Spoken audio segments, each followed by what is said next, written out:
میں کریں. آگے انہوں نے سوال کیا کھانا کھاتے وقت بسم اللہ پڑھیں اور ہماری عادت ہے کہ بچوں کو دوا پلاتے وقت بھی بسم اللہ بولتے ہیں, تو لوگ کہتے ہیں کہ دوا پلاتے وقت بسم اللہ نہ کہو بلکہ یا شافی یا کافی کہو, یہ درست ہے کہ دیکھیے یا شافی یا کافی دوا پلانے سے پہلے پڑھنا سنت سے ثابت نہیں ہے. دوا پلانے سے پہلے یا شافی شفا دینے والے کفایت کرنے والے یہ لفظ پڑھنا سنت سے ثابت نہیں ہے.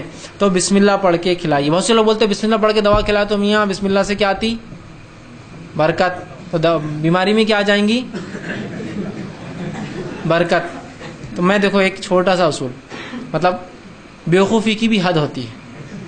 دوا کھا رہے تو دوا کے لیے بسم اللہ پڑھے نا, اس میں برکت آئے, یا بیماری کے لیے پڑھ رہے بسم اللہ بیماری میں برکت آئے. بولی عقل میری کیا بول رہی ہے, دوا میں کھا رہا ہوں تو بسم اللہ پڑھوں گا تو میں امید کر رہا ہوں کہ دوا میں برکت آئے, کہ دوا کم زیادہ اثر کرے. کیا بیماری میں برکت آئے, بیماری زیادہ بڑھ جائے. مطلب عقل بھی کچھ ہوتی ہے. اللہ اگر عقل کو بھی استعمال کرے نا تو بہت ساری باتیں انسانی بدعت خرافات چھوڑ دیں گا. اگر میں بسم اللہ بول کے کھانا کھانا چاہ رہا ہوں تو کیوں بسم اللہ, جیسے آپ کو موٹا آدمی ہے بسم اللہ بول کے مت کھاؤ کیوں تو برکت اور آ جائیں گی, تمہارے جسم اور موٹے ہو جائیں گے تم.